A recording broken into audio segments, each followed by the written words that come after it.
In the heart of the rolling hills, where the morning mist clings to the valleys like a whispered prayer, there was a small town nestled in a fertile hollow.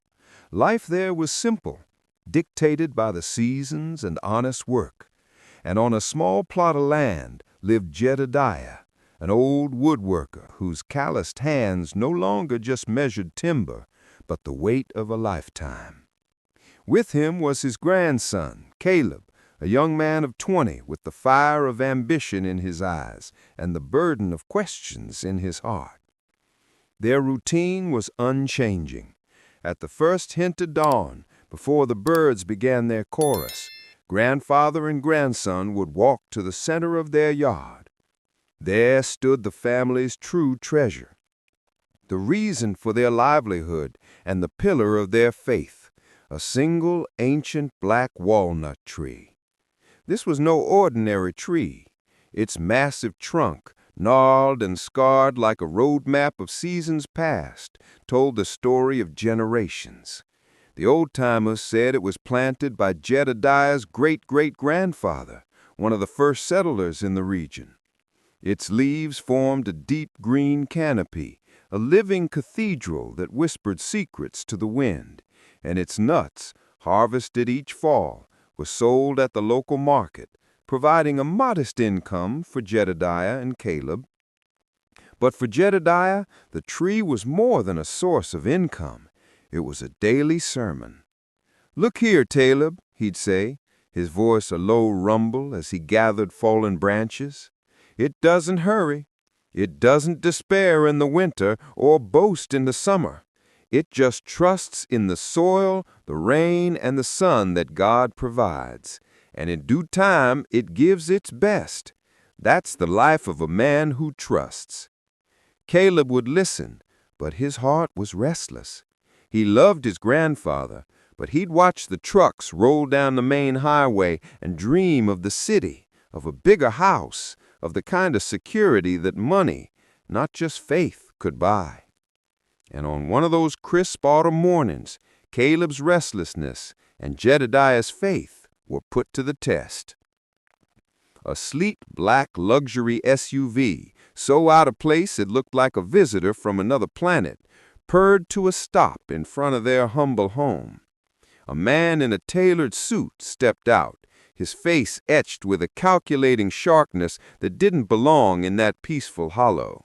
This was Mr. Thorne, a wealthy developer and timber broker from the city, a man who collected rarities and whose money could buy almost anything.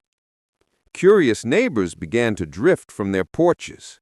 Mr. Thorne walked directly to the black walnut tree, studying it with an appraiser's cold eye. "Old man," he said to Jedediah, his voice smooth and confident, "they say this is the oldest black walnut in the county. I don't care about the nuts. I want the wood. I want to harvest it for a custom project for a billionaire client. Name your price." Jedediah smiled serenely. "The tree isn't for sale, sir. It's a gift from God." Thorne let out a short, dismissive laugh. "Everything has a price. I'll give you $500,000, cash." A collective gasp went through the small crowd. $500,000? It was a staggering, life-altering sum. Caleb's eyes widened. This was it, the answer to every prayer, the chance of a lifetime. "Grandpa," he whispered urgently, grabbing Jedediah's sleeve, "take it. It's a blessing. We could buy a new house, the best land. We'd never have to worry again." The neighbors chimed in, their voices a chorus of agreement. "Jed, that's the Lord providing," one shouted. "Don't be a fool, man. Take the money," said another. But Jedediah remained calm. He looked at his grandson's eager face, at the covetous eyes of his neighbors, and at the arrogant smirk of the developer. Then he placed a hand on the trunk of the walnut tree, as if drawing strength from its deep roots. "I appreciate your generous offer, Mr. Thorne, but what God gives us in roots, man shouldn't trade for paper. The true treasure isn't the money this tree could bring me today, but the faith it teaches me every morning. It's not for sale." The silence that followed was heavy with disbelief. Thorn, shocked and offended, scoffed and strode back to his SUV, calling over his shoulder that Jedediah would live to regret his foolishness. The neighbors shook their heads, muttering about a crazy old man as they dispersed. Only Caleb remained, his face a mask of despair and anger. "Grandpa," he said, his voice cracking, "you didn't just turn down money, you threw away our future." Jedediah looked at his grandson with deep love and a quiet sorrow. "No, son," he replied. "I just chose the treasure that can't be bought or burned. You have to have faith. God's purpose is bigger than any man's checkbook." But that morning, as the sun climbed higher in the sky, Caleb's faith was just a tiny seed buried beneath a mountain of doubt and resentment. He didn't know it yet, but the first of many trials had just begun. The weeks following Jedediah's refusal were heavy with a cold silence. Caleb went about his chores, but his heart was closed off. The joy he once shared with his grandfather gave way to a resentful courtesy. The neighbors didn't help. Their gazes were a mixture of pity and a smug, "I told you so." To them, Jedediah wasn't a man of faith, but a stubborn old man who had spit in the face of fortune. Caleb felt the weight of every glance, every whisper, and the doubt in his soul grew like a weed. It was then that the first great trial revealed itself. It wasn't a loud event, but a quiet, terrible decline. A blight, one the farmers hadn't seen in decades, began to sweep through the valley. And by a cruel twist of fate, it took root most fiercely in the oldest and most majestic tree of all, Jedediah's great black walnut. First, the leaves, once a deep green, turned a mottled yellow and dropped out of season. Then the bark began to peel away in large sheets, revealing sickly, pale wood beneath. The tree, for centuries a symbol of strength and life, now looked like a skeleton, its bare branches reaching for the sky like a desperate plea. The source of their income, the walnuts, withered and fell before they could ripen. Jedediah's treasure was dying. This time, Caleb's pain exploded into fury. He found his grandfather on his knees at the foot of the tree, his hand flat against the diseased trunk, his lips moving in a silent prayer. "Praying?" Caleb shouted, his voice cracking. "Is that what you're doing?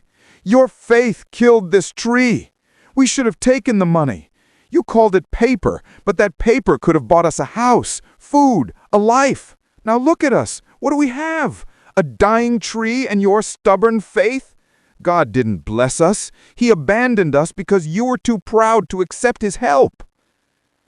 The neighbors, seeing the scene from a distance, shook their heads.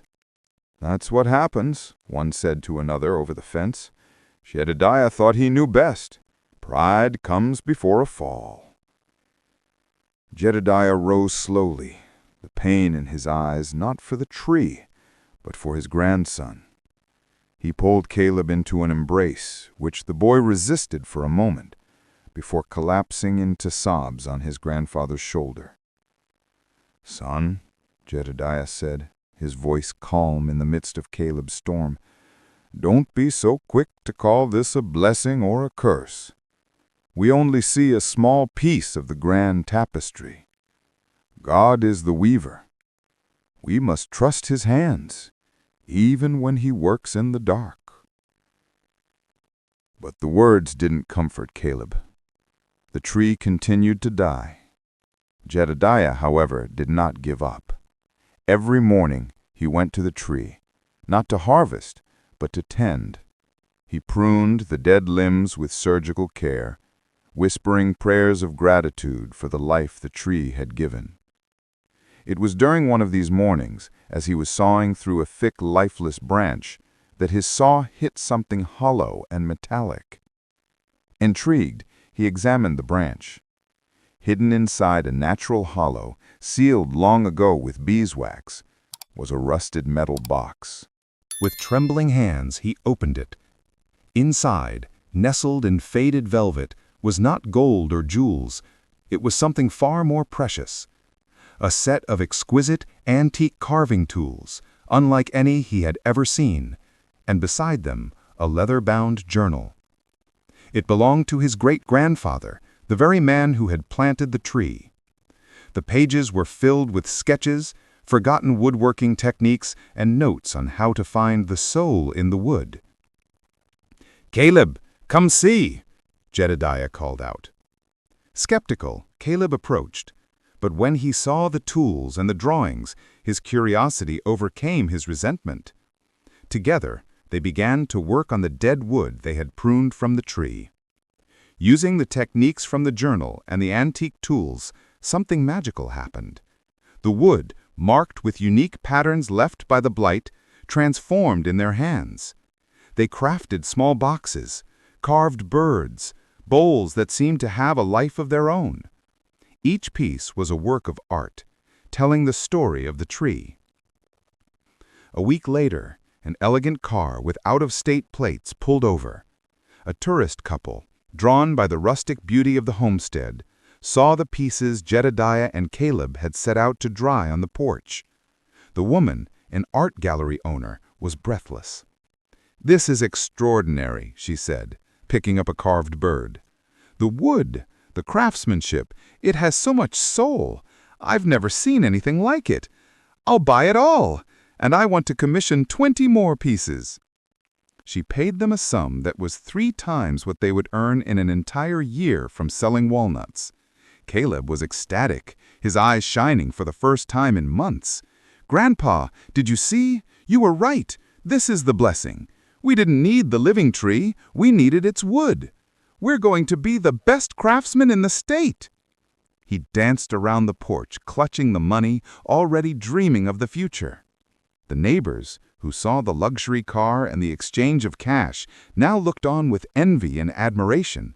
The pair's luck had turned. But Jedediah, amidst Caleb's joy, remained serene. He smiled at his grandson, a gentle smile, but one with a hint of caution. "Thank God, my boy," he said quietly, "but don't celebrate too soon. Remember, don't be so quick to call things good or bad." Caleb barely heard him. To him, the test was over. The curse had become a blessing, and the lesson was learned. He couldn't have been more wrong. The most painful trial of his life was about to come knocking. The weeks that followed were a blur of activity. Caleb worked with a feverish intensity he'd never known. The sting of past poverty and the taste of new success drove him. He was no longer just a boy in his grandfather's shadow. He was a craftsman, an artist, and he was proud. He spent every waking hour in the small workshop, the antique tools feeling like an extension of his own hands. He was making money, making a name for himself, and proving to the world and to himself that he was worth something. Jedediah watched his grandson with a gentle, loving concern. While Caleb rushed to fill orders, Jedediah worked slowly, his carvings imbued with a peaceful reverence. He saw the pride hardening in his eyes and prayed it would not blind him. The day of the second trial began like any other. Caleb was working on the centerpiece for the gallery owner's collection, a magnificent bald eagle with its wings outstretched.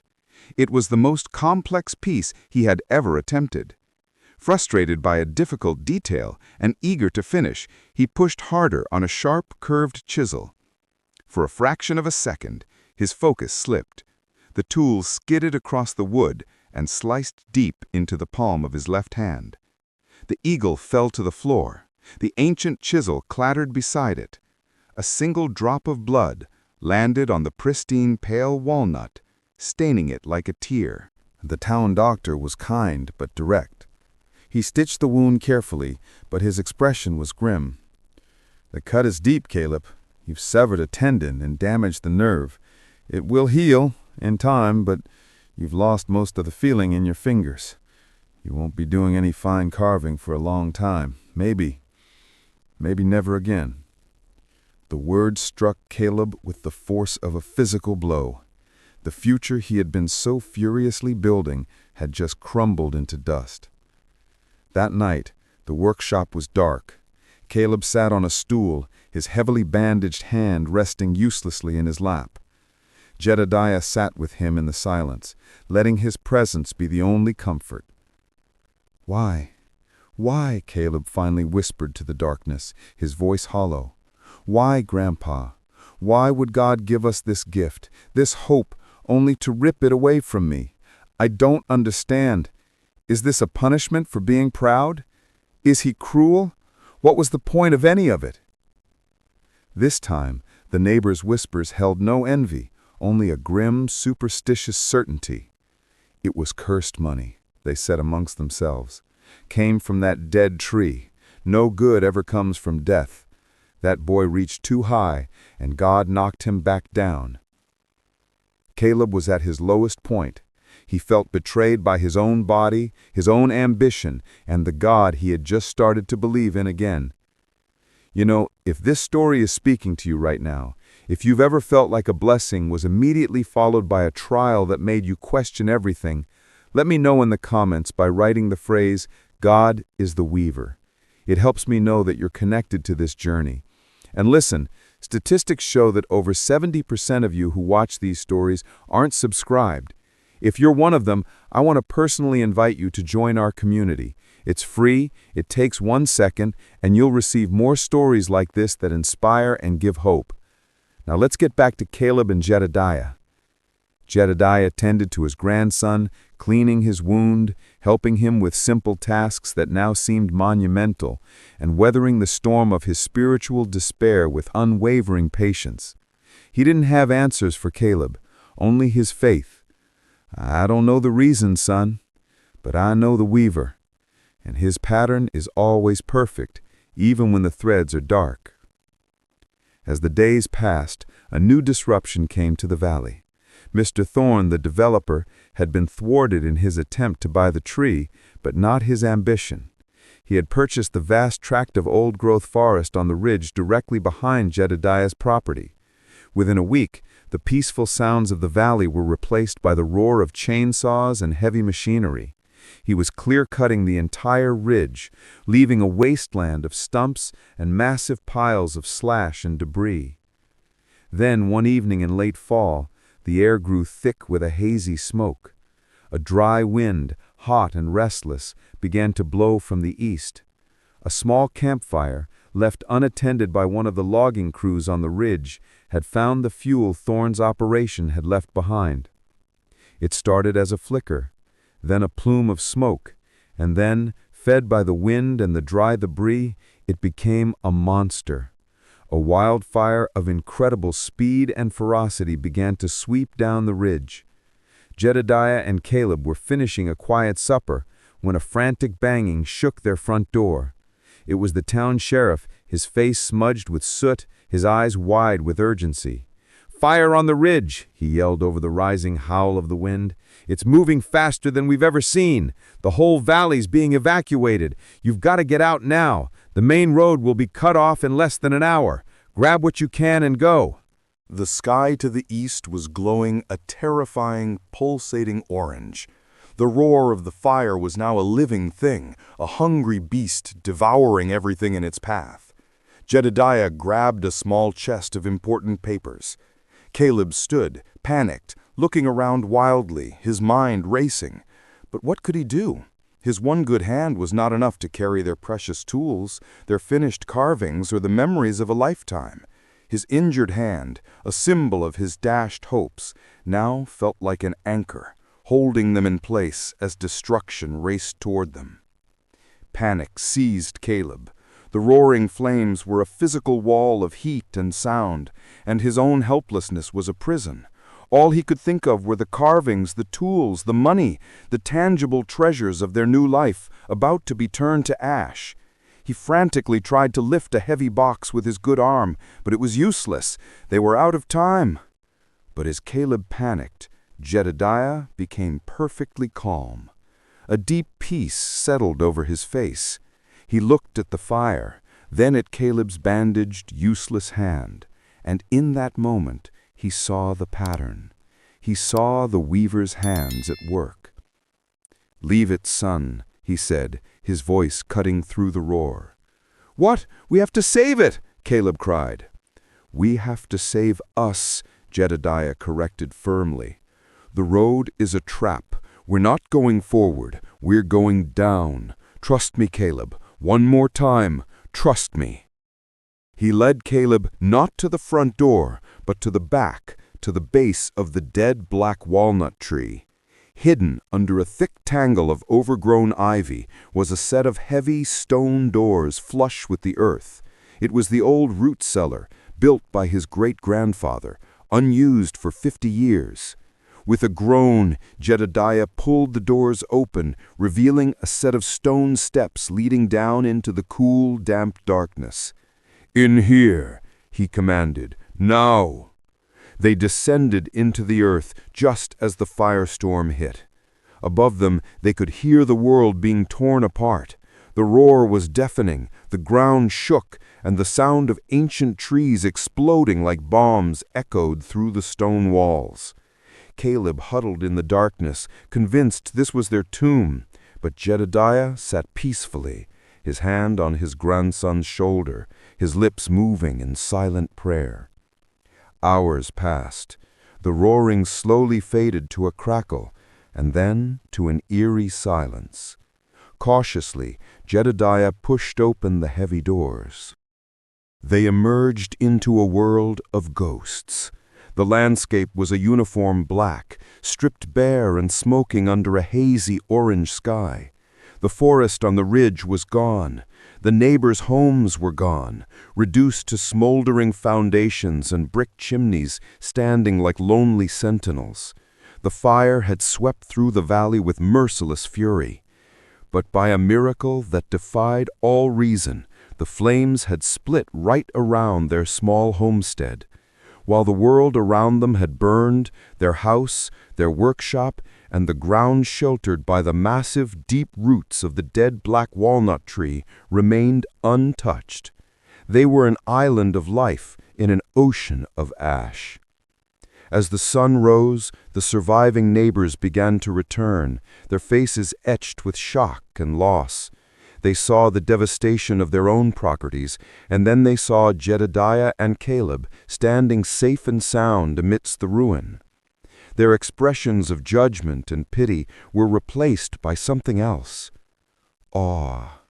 They walked over, not to mock, but to stare in disbelief, finally recognizing a wisdom that they had been too blind to see. But the greatest revelation was happening inside Caleb. He looked at the path of the fire, at the blackened road where they would have been, where cars now sat as burned-out husks. He looked at their workshop, filled with the valuable carvings they would have tried to save. And then he looked down at his own bandaged hand, the source of his pain, the symbol of his broken dream, the curse. And he finally understood. "Grandpa," he said, his voice choked with emotion, If I hadn't hurt my hand," he couldn't finish the sentence. "We would have tried to save the carvings," Jedediah finished gently. "We would have wasted precious minutes. We would have been on that road with everyone else." Tears streamed down Caleb's face, tears of grief, of understanding, of profound gratitude. He looked at his hand not as a wound, but as a mark of salvation. "I thought God took away my future when He let this happen," Caleb said, his voice a whisper, "but He was saving it all along." Jedediah pulled his grandson into a hug amidst the ashes of the old world. "He is the weaver, son," he said, his voice thick with emotion. "Sometimes he has to pull a thread that causes us pain to save the entire pattern from unraveling." In the months that followed, the valley began to heal. The community, humbled by the tragedy, came together to rebuild not just their homes, but their relationships, with a new respect for the quiet faith of the old woodworker. Caleb's hand healed slowly, and with it his spirit. He learned to carve again, this time not with ambition, but with gratitude, each piece telling a story of survival and redemption. For they had learned the ultimate lesson. The true treasure isn't wealth you can hold, which can be burned in a fire or lost in a moment. It is the unshakable faith that everything, the blessing and the curse, the joy and the pain, is woven together for a divine purpose by a hand far wiser than our own. For trusting in that hand, even in the darkest of nights, is the only treasure that can never be turned to ash. If this story brought a lesson to your heart, subscribe for more stories that change the way we see the world. Thank you for watching. We'll see you in the next video.